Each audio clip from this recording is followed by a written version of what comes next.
Saludos y bienvenidos nuevamente a este tercer episodio de El Gato Flaco. Me acompaña el amigo Diego López y quien le habla, Juan López Bauzá, desde aquí de Puerto Rico, San Juan de Puerto Rico, que dedicamos este canal a comentar los acontecimientos de la política internacional y los eventos geopolíticos, considerando por supuesto que estamos en un periodo, en un momento tan histórico y tan crucial para la humanidad y un periodo de cambio tan grande que vale la pena hablar de estas cosas y pues llevarles una visión quizás un poco distinta a la que se recibe usualmente por los medios de prensa a los que estamos habituados. Hoy vamos a hablarles de el asunto de, vamos a entrar en varios temas. Vamos a empezar con el tema de Ucrania y los intentos de paz que están pasando allí. Y de allí pues pasaremos a otros temas según nos vaya dando el tiempo. Pero empezamos allí porque en los últimos días, en días recientes, vamos a decir ya más bien casi una semana, han estado ocurriendo en Ucrania acontecimientos importantes, no solo en el campo de batalla, que básicamente el ejército ucraniano está colapsando por todo el frente, sino en el campo diplomático, que es pues una consecuencia del campo de batalla. Sin duda alguna, me parece que todo esto que está ocurriendo en estos días y todos estos planes de paz que se han puesto y se han propuesto buscar una salida negociada a este conflicto, responden más bien a que las noticias del frente de batalla son catastróficas y terroríficas. Y aquí, pues, el presidente Trump no quiere pasar por un nuevo momento Kabul o un nuevo momento Saigón, que sería, pues, la destrucción de su presidencia, básicamente, como le pasó a Biden, que nunca se recuperó de su momento Kabul. Eh, no sé, Diego, ¿qué tú opinas? ¿Cómo tú ves las cosas? Ahora mismo hay varios planes corriendo, hay varias cosas pasando, hay más bien un berenjenal provocado, yo creo, más bien por la falta de competencia y de profesionalismo y el carácter casi aficionado de los americanos en este tema de cómo bregan. Y es básicamente un desorden lo que hay, con muchas versiones distintas de planes que se han propuesto. Primero salió el de Estados Unidos, que ni siquiera pasó por las vías diplomáticas del Departamento de Estado, sino que parece que fue un representante de Trump que enviaron por un lado aparte. Ujú. Eh, y incluso esa versión ya incluía cosas que obviamente Rusia no aceptaría. Como por ejemplo hablaban de mantener un ejército de como 600.000 soldados de Ucrania. Y obviamente el objetivo explícito que había dado Rusia era desmilitarizar a Ucrania. Pero con todo eso, Putin como respondió como que era una base para empezar la discusión. No, o sea que se comunicaron, por lo menos el gobierno ruso, como abierto a la oportunidad de discusión basado en ese plan. Obviamente parece que surgió un pánico en Europa. La Unión Europea entonces salió con otra versión del plan, donde entonces se le permitía a Ucrania mantener a 800.000 soldados. Eh, y mientras tanto, como que mientras más discusión se había, pues más parece que se va aguando el plan un poco y parece más como un tipo Minsk 2.0 donde es como una distracción diplomática o tratar de lograr una pausa para que Ucrania pueda rearmarse. Pero obviamente, como tú mencionaste, mientras todas estas discusiones se están hablando, los números que salen de Ucrania son horripilantes. O sea, están hablando de que están reclutando como 17.000 al mes y perdiendo como 43.000 soldados al mes, sin hablar de cientos de miles de gente, de deserciones, básicamente. Es O un sea que déficit. lo que parece es que hay un colapso generalizado en el frente de Ucrania y al verse enfrentado con esta situación, pues Trump está reaccionando con tratando de crear un plan o una propuesta diplomática que el liderato europeo no parece que está de acuerdo o por lo menos no lo está tomando en serio. Y escuché que incluso hubo un reemplazo de uno de los representantes de Trump, de Kellogg, porque aparentemente se dio cuenta de que lo estaban engañando sobre la situación real de lo que está pasando en Ucrania. Y pues para ahorrarse el escándalo están empujando estos planes, pero todavía no está claro, no sé qué piensas tú, Juan, sobre cuán serios son estos planes que se están que se está proponiendo. comunicando en la prensa. Pues mira, la realidad es la siguiente. Tú sabes que cuando Putin estuvo en Anchorage, en Alaska, allí en ese encuentro, eh, aparentemente Putin dejó claro cuáles eran las exigencias de Rusia para buscar una salida negociada. Es decir, las exigencias básicas que las ha dicho en reiteradas ocasiones en muchos lugares. Entre ellas, como tú mencionas, por ejemplo, la desmilitarización del ejército de Ucrania, la neutralidad de Ucrania, que no pueda pertenecer a la OTAN. Incluso en un momento dado se decía que podía pertenecer a la Unión Europea y después los rusos dijeron que la Unión Europea es la antesala de la OTAN y pues, que tampoco aceptarían eso. Y por supuesto los asuntos territoriales, que son los más, creo que son los asuntos más eh, difíciles, eh, porque Ucrania no está dispuesta a ceder básicamente en nada. Eh, Así es que pues ahí, pues en ese aspecto estamos en una situación en la cual se le presenta esto a Trump y Trump sale de Alaska con el compromiso de ir a donde Zelensky y convencerlo de esto. Pues el asunto fue que fue allá y no lo pudo convencer. Y no solamente no lo pudo convencer, sino que se atrincheró entonces en la posición de Zelensky. Por eso se cancela el, el encuentro en Budapest. Porque entonces el mismo Trump, el mismo Putin dice, ¿para qué vamos a ir a Budapest si tú no has logrado conseguir nada de lo que hablamos en Alaska?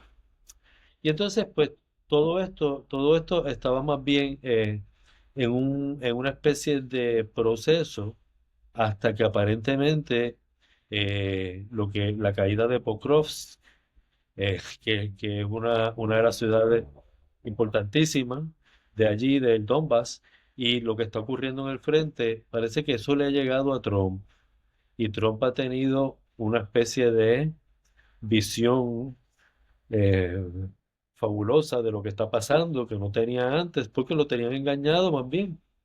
Kellogg, el mismo Marco Rubio, Lindsey Graham, toda esa camarilla. Entonces, ¿qué pasa?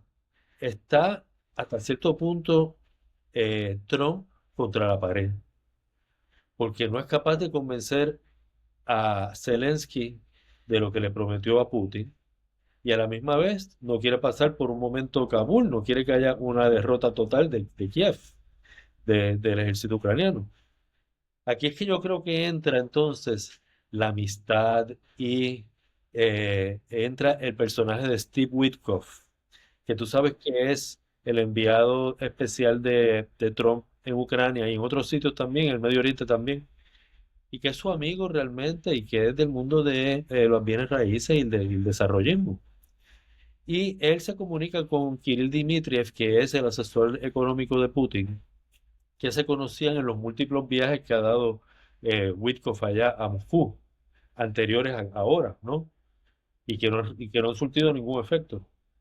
Entonces, él trata junto con Dmitriev, aparentemente, de entre los dos diseñar una salida para Trump a esto.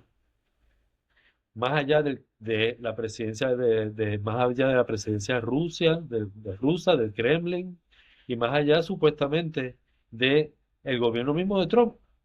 Esto es una iniciativa de ellos dos. Pues, ¿qué pasa? Parece que se corre la voz, parece que Kellogg se entera, le pasa la información a los ucranianos la publican, y ahí entonces no le queda más remedio al gobierno de Trump que asumir esto como de ellos, ¿no? Porque no sé qué tú pienses, porque, bueno, antes de preguntarte, presentan este plan de 28 puntos, y como tú dijiste, muchos de estos 28 puntos sabemos que son inaceptables para Rusia. Por ejemplo, el mismo tema de las tropas. Este plan propone 600.000 tropas ucranianas, que lo haría el ejército más grande de Europa así, Exacto, y lo están pintando como una concesión. como una concesión. Cuando el plan original de Estambul en el 2022, el que fue rechazado en aquella época, lo que proponían los rusos eran 85.000 máximo. Ahora, el nuevo plan, que tú bien señalaste, el nuevo plan, el de los europeos, habla de 800.000 tropas.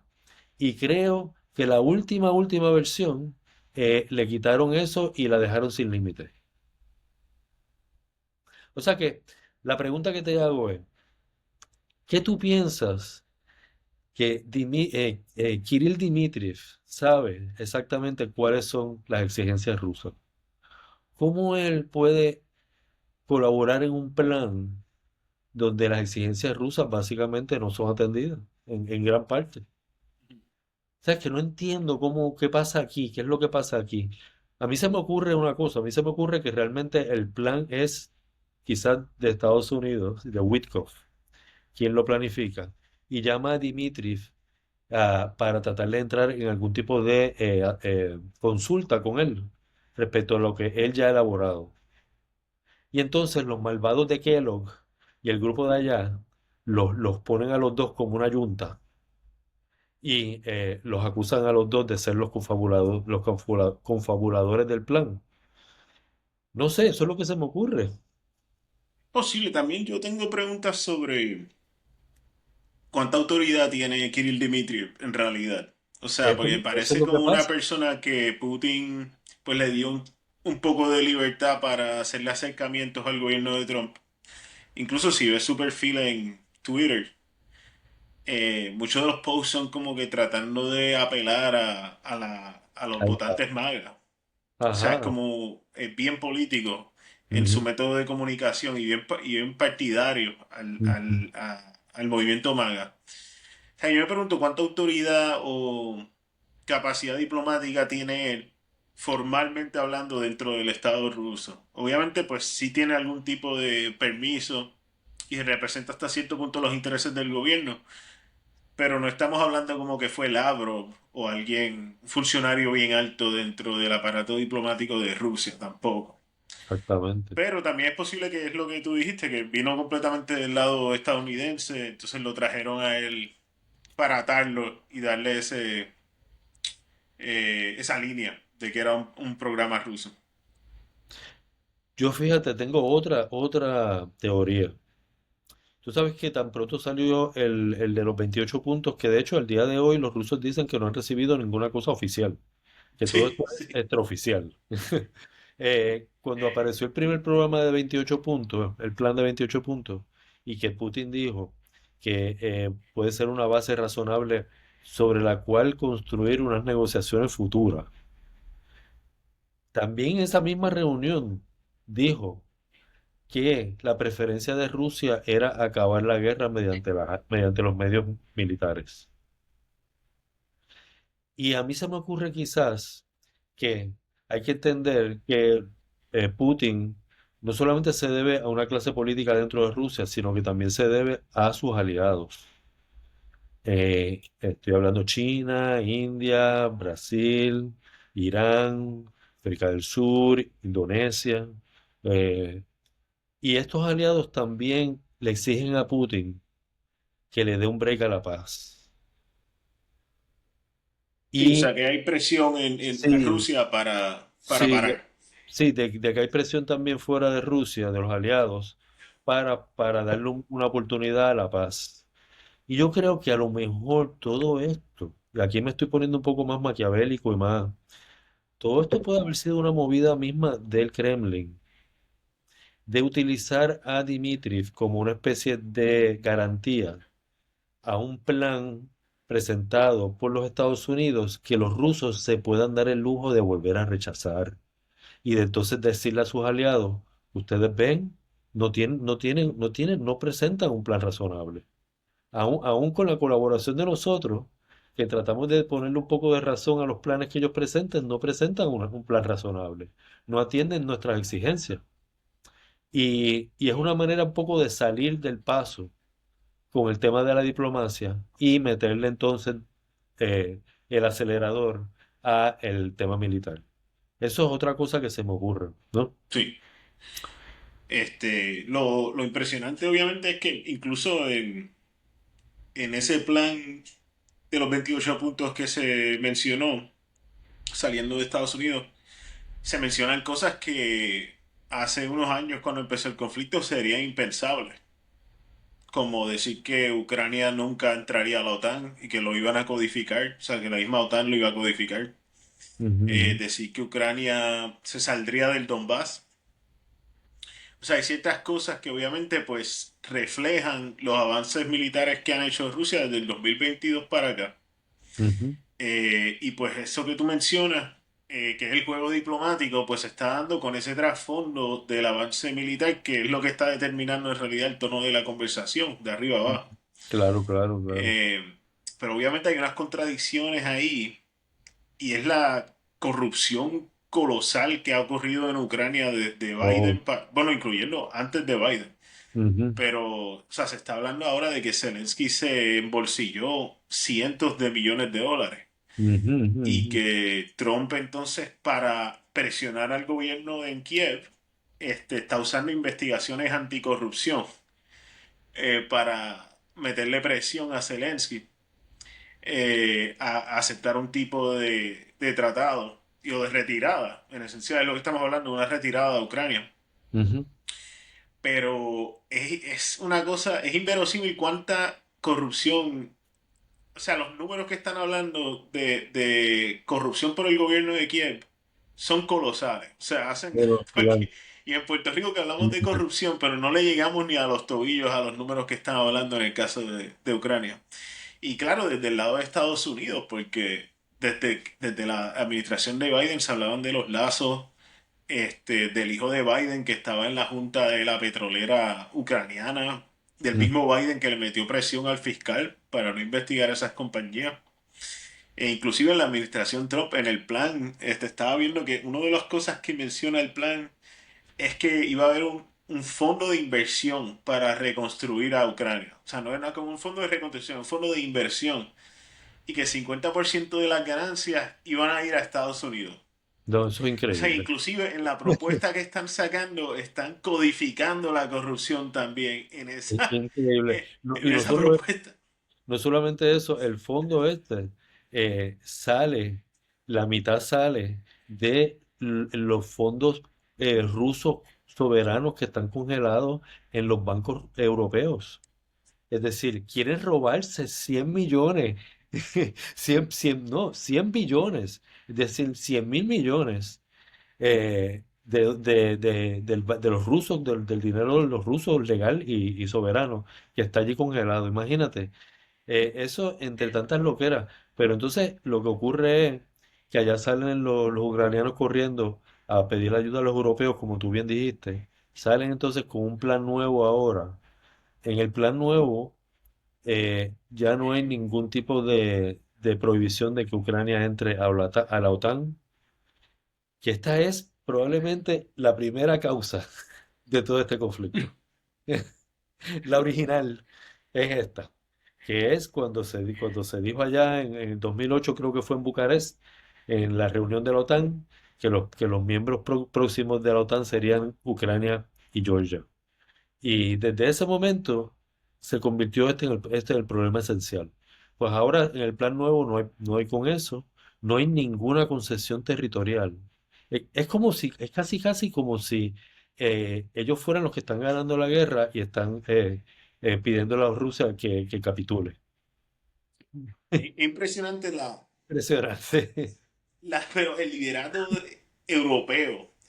Porque siempre se hablaba de la Unión Europea con cierto tipo de respeto, como que, porque el proyecto de la Unión Europea original pues era pues mantener algún tipo de soberanía y crear un polo independiente, tratar de contrabalancear a los intereses de Estados Unidos. So, por ejemplo, cuando tenían que negociar con Irán, pues Irán solía negociar con los europeos porque los encontraba como que más Ujú. moderados o diplomáticos. Pero de Ucrania para acá ha sido como un giro en que los europeos de momento se convirtieron en estos fanáticos ideológicos antirrusos que son capaces de destruir su propia soberanía y economía nacional para enfrancarse en esta cruzada en contra de Rusia, usando a Ucrania como un martillo. Aunque el colapso, o sea, el impacto que ha tenido en Europa económico, o sea, yo creo que Europa se ahorcó en toda Ujú. esta cruzada. O sea, todas estas cosas que están Solcó, hablando Europa ahora solcó. de financiar a Ucrania es deuda pura. Están Mm. endeudando a Europa después de haber desconectado la infraestructura energética porque Europa dependía del gas ruso. O sea que estamos viendo casi como el suicidio europeo en las noticias y lo dicen así con cara seria. Es una Ujú. cosa bien loca. Sí, sí. Fíjate, yo pienso que en ese tema que tú estás hablando, los europeos se recostaron totalmente la seguridad de los países europeos se recostó totalmente en Estados Unidos y en la OTAN.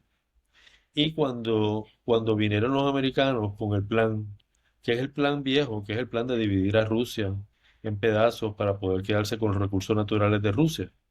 Eh, Cuando los americanos vuelven con este plan, que es el plan el think tank este de Rand, Ujú. el Rand Corporation creo que se llama, ¿no? El think tank, Sí. que propone precisamente esto. Pues los europeos que son más débiles porque se han permitido estar débiles ante Estados Unidos, se convierten pues en los acólitos de, de Estados Unidos, básicamente en sus fanáticos número uno. Y como fanático al fin, tú sabes que los fanáticos son más extremistas que el mismo que origina la fama. Pues como fanáticos al fin, pues ellos se han desbordado en rusofobia. No que no la tuvieran de antes, porque eso es un mal viejo de los europeos, que lo vienen arrastrando desde el siglo XIX. Eh, pero eso se pensaba que eso yo pensaba que eso estaba ya un poco superado, pero parece que no, que hay una rusofobia profunda allí, sobre todo en Inglaterra se manifiesta mucho eso. Y, y pues, ellos mismos se han cavado su propia tumba.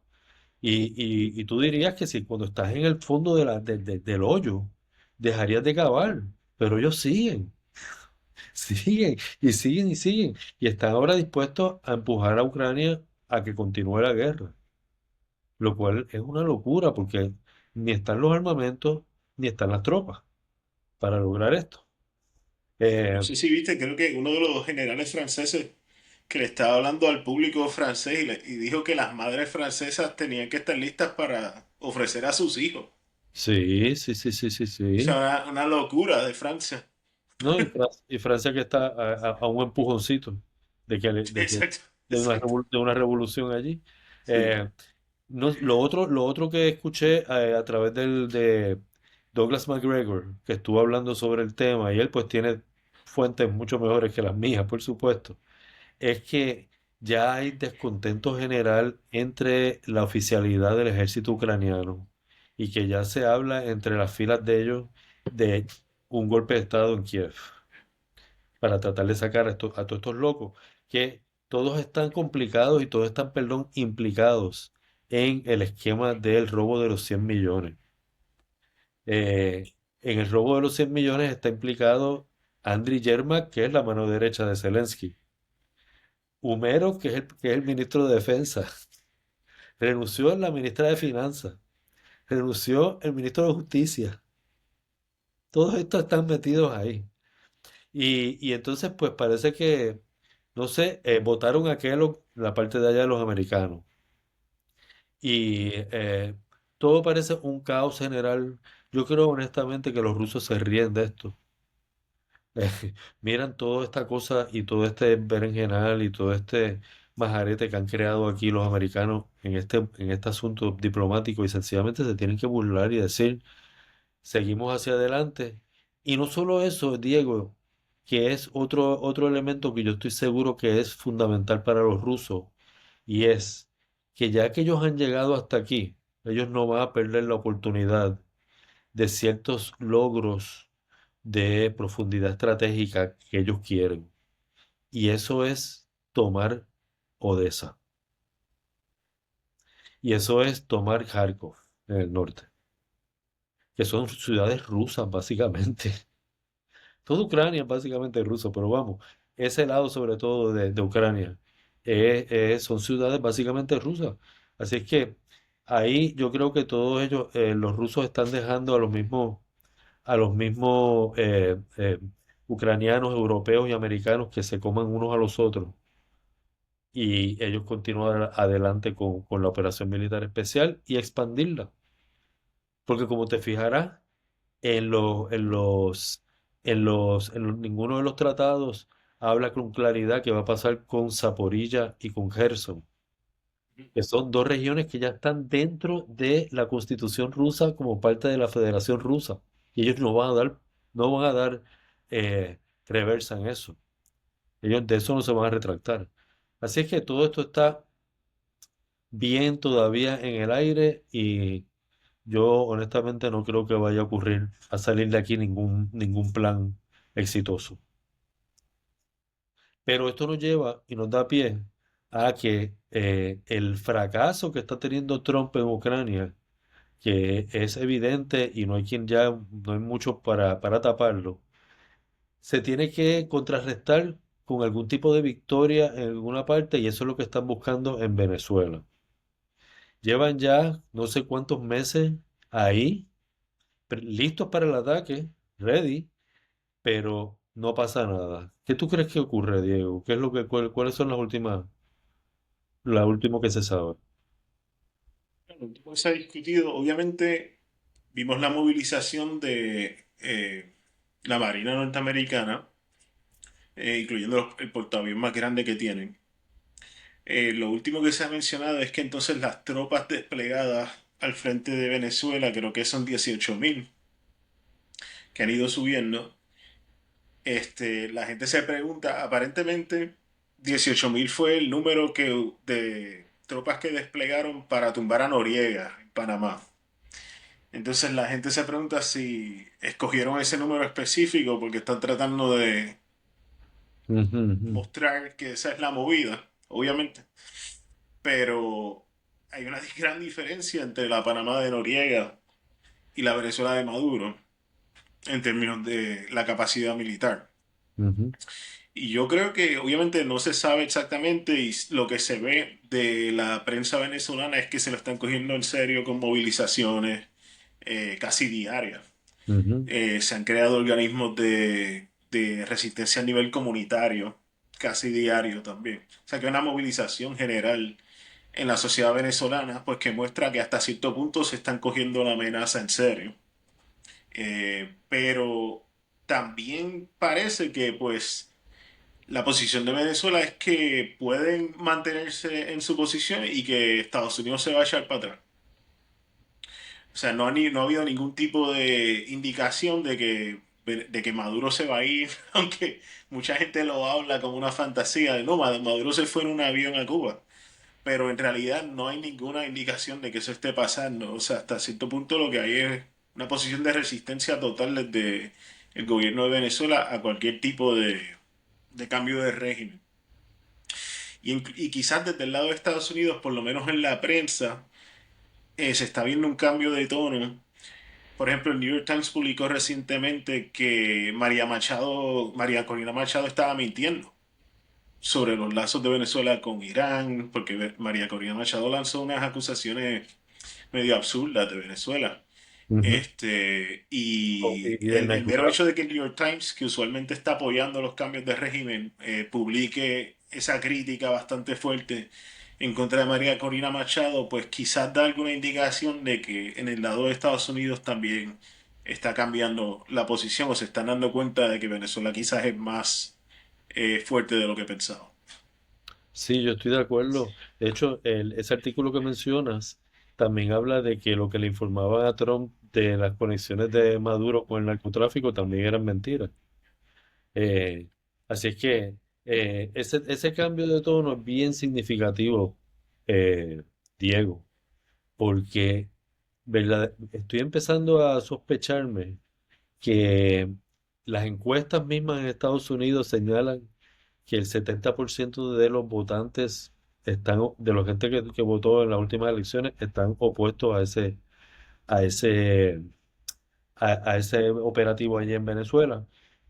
Y yo creo que se comentó también de que un Su-20 o un Su-30 o no, 30 o 34, no sé, uno de los aviones de caza venezolano con un misil hipersónico estuvo volando a cierta distancia que le metió un poco de miedo a los norteamericanos, porque desde cierta distancia pueden lanzar el misil y alcanzar a los buques norteamericanos. Por eso es que los norteamericanos se han tenido que mantener mucho más alejados de lo que hubiera hecho, por ejemplo, con Noriega.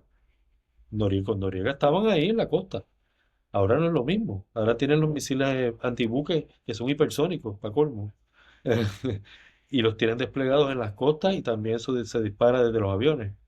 Así es que me parece también que el hecho de que se ha seguido informando que han llegado más tropas Wagner allí a Caracas, que yo me imagino que esas tropas estarán más bien eh, en labores de proteger a la presidencia de Venezuela, porque qué otra cosa. Creo que Trump está empezando a retractarse. Se estaba hablando en estos días de que iba a haber una conversación entre Trump y Maduro. No sé si lo escuchaste.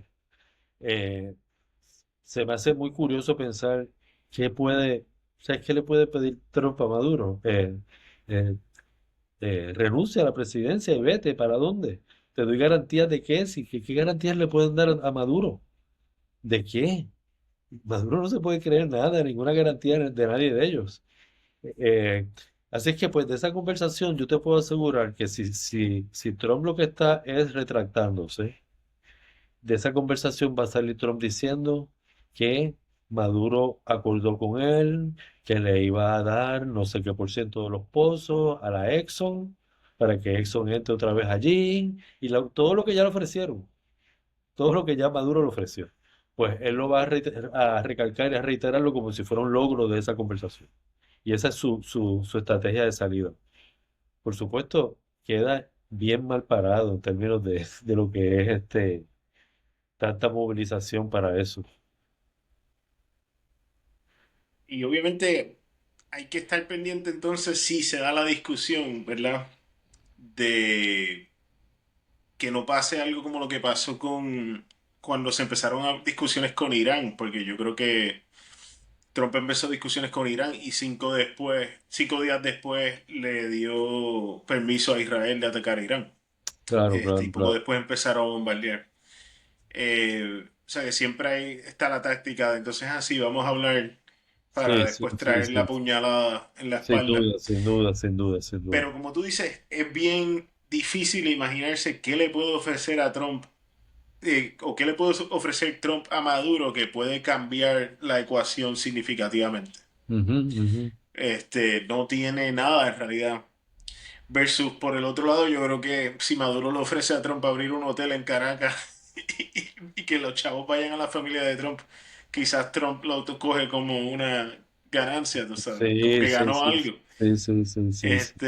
O sea, porque el nivel de liderato ahora mismo de Estados Unidos después funciona en esos términos bien básicos, transaccionales. Sí, sí, son como Este, gángsters. Ahora mismo son unos gángsters. sí, es como una mafia Ujú. De de real influencia. estate. Ajá. Sí, de influencia. Y Imagínate. obviamente por los rumores también son de que no solo es Rusia, sino que Irán y quizás inclusive China ha tomado la oportunidad de, pues vamos a, si vas para Venezuela, vamos a probar todos los equipos que tenemos de tecnología militar, se van Ujú, a probar allí. ujú, ujú, Que ujú. de seguro tiene también, es una de las razones por la cual Estados Unidos, como tú dices, ha mantenido los botes atrás, porque no saben realmente lo que tiene Venezuela allí. Ujú, ujú, ujú. No, y tú sabes que toda esta movida de Rusia, sobre todo, es un reto directo a la doctrina Monroe. Es, esto se acabó. Esto era de otro tiempo, no del siglo XXI, esto es del siglo XIX. Y empujado en el siglo XX a las malas. Pero ya esto se terminó. Así que pues no sé qué veremos Y, ahí. y vale la pena recalcar que si Trump acaba echando para atrás, después de esa movilización que estiman ha costado más de $1.000 millones mover todos esos botes allí. Imagínate. Yo creo que se va a recordar como un cambio geopolítico histórico para la geopolítica de Latinoamérica. Sí, O sea, el sí. hecho de que fue el primer cambio de régimen que se enfrentó a un despliegue total militar de más de un cuarto de la Marina norteamericana, Ujú, ujú, después de años de sanciones y guerra económica. Y con todo y eso logró resistir y mantener la política y encima de eso mantener el crecimiento económico que Venezuela ha mostrado en los últimos 5 años. O sea que cambia, yo creo que el tono de toda la conversación en Latinoamérica si Venezuela sale ganando en este enfrentamiento. ujú, Puede que sea para nuestro hemisferio el equivalente de cuando las sanciones a Rusia fallaron y ellos siguieron el crecimiento económico con todo y el robo, con ujú. todo y las sanciones.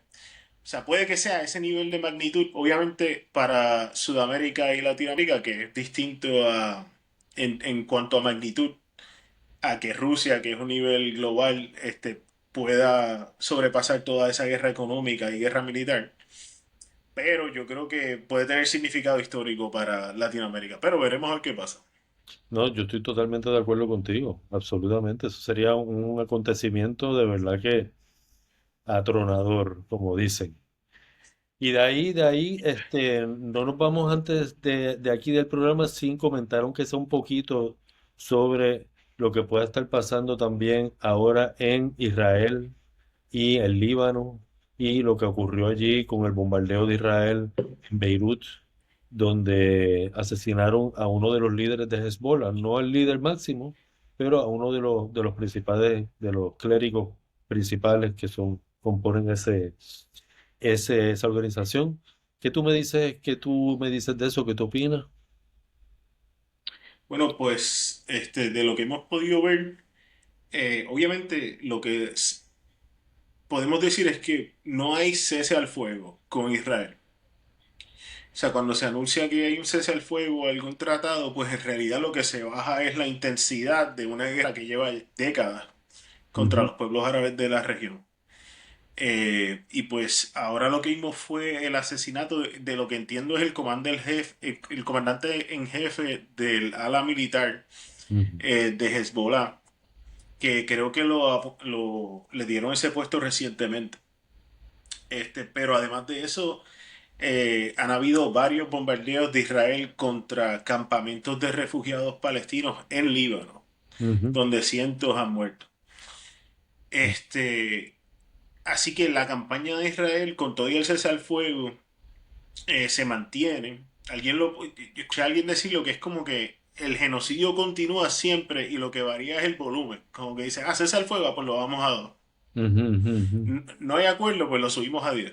ujú, Y pues no se mantiene dentro de la frontera de Gaza, sino que donde sea que haya un grupo de resistencia, pues van a haber ataques.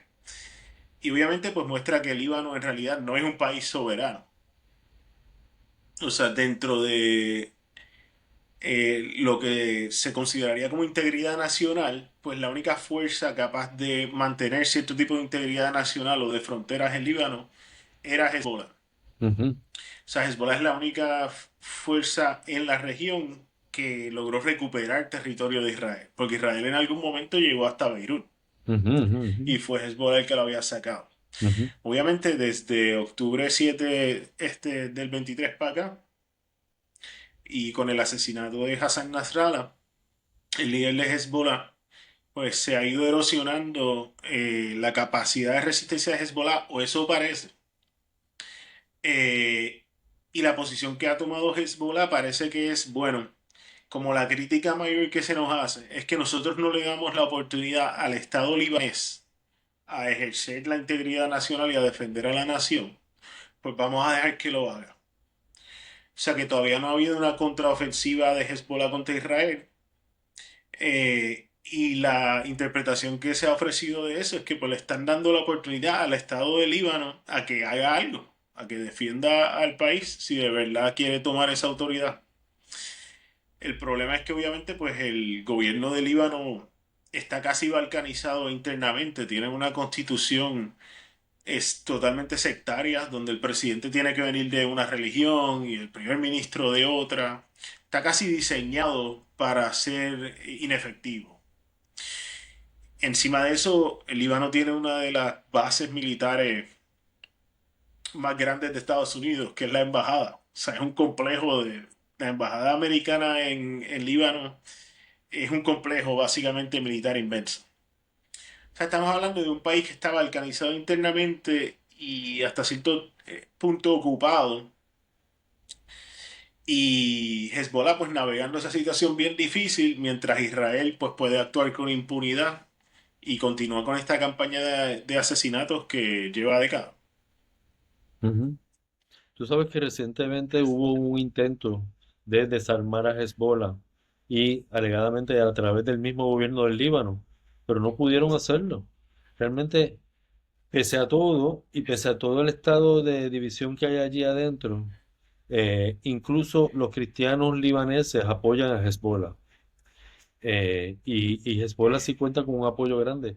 He estado leyendo, de hecho, que Hezbollah no, durante el periodo de la guerra con Israel, no fue degradado su capacidad militar de una manera significativa. Por supuesto, eliminaron a su líder máximo, pero eso les dio la oportunidad inclusive de hacer una renovación de liderato y entrar los más jóvenes a las posiciones más de liderato. Y en ese aspecto, pues quizás tengo entendido que están en preparación de un contraataque.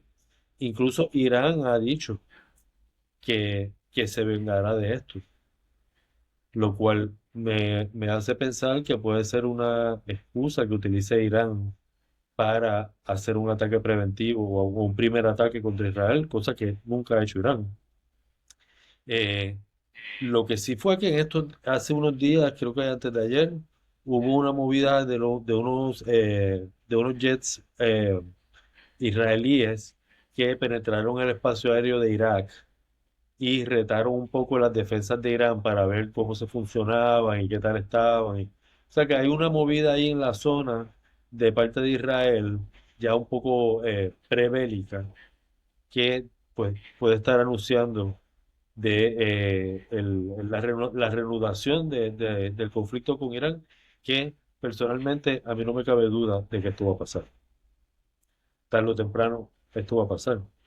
Y por supuesto me parece también que va a ser un error de cálculo de los israelíes con Irán, pero un error de cálculo que al final de cuentas los puede llevar a ellos a lo peor de todo, que es utilizar bombas nucleares contra Irán cuando se vean rodeados por la lluvia de misiles que tiene Irán para ellos. Así es que todo esto está ahí en el aire todavía, esto no está muy activo. A todo esto, Diego, el plan de paz y el cese al fuego en Gaza como si nada. Allí se sigue bombardeando, destruyendo lo que queda de Gaza. No entra la ayuda humanitaria, se están muriendo de hambre. Ahora los quieren meter en un pedacito más chiquito todavía a la misma población, que ya en Gaza era el lugar más poblado del mundo y más densamente poblado del mundo. Ahora imagínate, toda esa población la quieren poner en el 38% de lo que era Gaza antes, menos de la mitad. Eso básicamente es un gueto de, de, de los peores. Sí, o sea, están achicando el campamento de concentración. Ujú, Mientras tanto siguen, han matado como a 400 palestinos desde el cese al fuego. O exactamente. O sea sea que que la campaña continúa, es algo horrible. Y para colmo yo están te, el descampado con la lluvia cayéndoles encima, todo inundado, sin nada.